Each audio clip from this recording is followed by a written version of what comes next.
یہ ہے کہ اگر کسی بندے کو لاجک پتہ چل جاتی ہے تو تھوڑا اس کو سکون آ جاتا ہے. کیا انسان شروع سے ہی لاجک کے پیچھے جاتا ہے کہ اگر اس کو کسی چیز کی پتہ ہے اب بھی معاملہ وہی ہوگا اس کے ساتھ، لیکن اگر اس کو اس کی وجہ پتہ چل جاتی ہے تو اس کو وہ تسلیم کرنا آسان ہو جاتا ہے. شروع سے بالکل اس کے ایسے ساتھ بالکل ایسے اللہ کو عقل ہے کیسے نا. مانتا ہے یہ؟ دیکھیے اللہ تبارک و تعالیٰ کو اس لیے مانتا ہے، اس کی لاجک یہ ہے کہ نبی سچے ہیں، انہوں نے کبھی جھوٹ نہیں بولا، کبھی ان کو جھوٹ بولتے ہوئے دیکھا نہیں گیا، کسی نے نہیں دیکھا. پھر انہوں نے جو دعوے کیے اپنے نبی ہونے پر، پہلا دعویٰ قرآن کا ہے کہ قرآن کا مثل کوئی نہیں ہے، قرآن میں تبدیلی کوئی نہیں ہے. اور پھر قرآن پاک کے اندر جو معلومات ہیں آج تک اور آئندہ پتہ نہیں کتنے ہزار سال تک، اب اگر دنیا اتنے ہزار سال قائم رہی تب بھی اس کی ایک بات بھی غلط ثابت نہیں ہوئی. اور آپ صلی اللہ علیہ وسلم سے جو حدیث ثابت ہے اس میں جو معلومات ہیں وہ سچی، آج تک سچی ثابت ہو رہی ہے. اس دور میں اس کا نشان نہیں تھا، اور آج کے دور میں وہ سب کچھ ہے اور ٹھیک ٹھیک ثابت ہو رہا ہے وہ. تو یہ ہمارے اعتقاد لاجیکل ہے، یہ نہیں کہ ہم نے ایسے ہی بس مان لیا، بس دل چاہ تو مان لیا، نہیں. لاجک ہے اس میں. لاجک یہ ہے کہ کہنے والا سچا ہے. وہ کہتے ہیں غیب پر ایمان لانا، غیب کی بات ہو وہ لاجیکل سی لگتی ہے لوگ. غیب کی بات یوں نہیں ہے کہ ہم نے بے دلیل مان لیا. غیب کی بات پہ دلیل نبی علیہ الصلوۃ والسلام کا قول ہے، بس ان کی بات اب غیب ہے، یہ حاضر ہے. اصل تو یہ ہے. اور حاضر کو کیونکہ ماننے کے لیے کسی کا کہنا ضروری نہیں ہے، وہ تو ہم خود ہی دیکھ رہے ہیں. بات تو وہاں ہوتی ہے کہ جہاں ہمیں نہیں پتہ اور نبی علیہ الصلوۃ والسلام نے ارشاد فرمایا کہ یہ بات ایسے ہے، اب ہم مان لیں تو گویا ہم نے غیب کو مانا نا. کس کے کہنے پہ مانا؟ بے دلیل تو نہیں مانا. دلیل ہے نا ان کا قول، یعنی نبی صلی اللہ علیہ وسلم کا قول لاجیکل ایک دلیل ہے کسی بات کے ہونے نہ ہونے پر.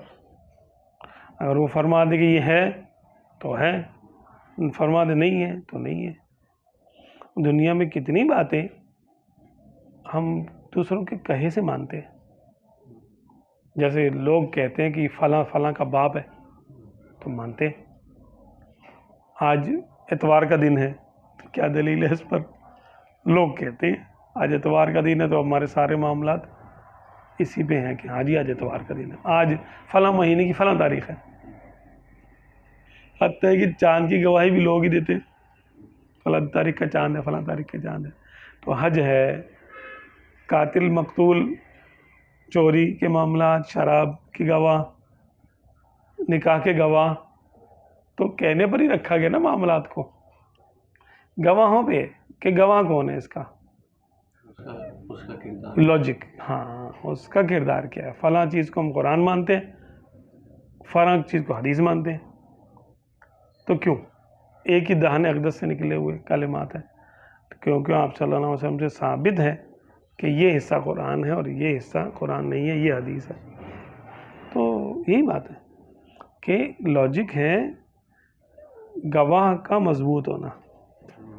اس سے کہ آپ کسی کو موت کی سزا بھی دے سکتے ہیں اور کسی یعنی ملزم کو یا ملزم کو بری بھی کر سکتے ہیں. کہ ایک شخص کہہ دے کہ اس پر یعنی قتل کا الزام ہو اور دوسرا کوئی آگے کہہ دے کہ اس نے قتل نہیں کیا، میں نے کیا تھا، وہ گواہی دے دے.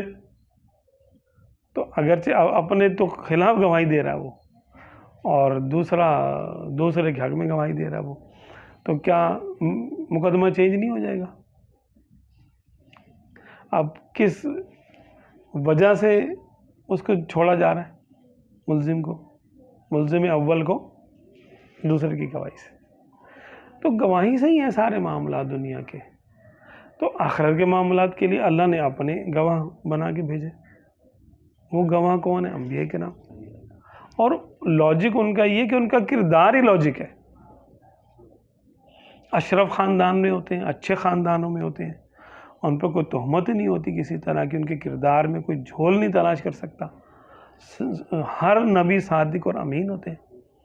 تو ان کا کردار کبھی بھی کسی نے بھی، کسی قوم نے کسی نبی پر جھوٹا ہونے کا الزام نہیں لگایا کہ وہ یہ تو کہہ سکتے ہیں کہ نہیں آپ غلط بات کہہ رہے ہو کیونکہ ہمارے سمجھ میں نہیں آ رہا، ٹھیک ہے، لیکن وہ اس سے پیش تر، یعنی اس سے پہلے کی زندگی میں ایک جھوٹ نہیں بتا سکتے پوری قوم مل کے بھی کہ تم نے فلاں جگہ جھوٹ نہیں بولا تھا. کوئی نہیں کہہ سکا آج تک. تو نبی کی سچائی سچ ہونے پہ دلیل ہے.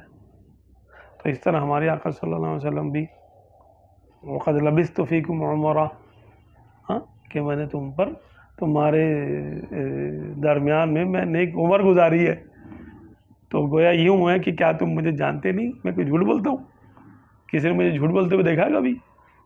یہ تو سب مانتے تھے کہ آپ صادق ہیں، امین ہیں، سب کچھ ہے، لیکن وہ بات ان کے مفاد کے خلاف نظر آ رہی تھی ان کو، حالانکہ ان کے مفاد کے خلاف نہیں تھی وہ بات.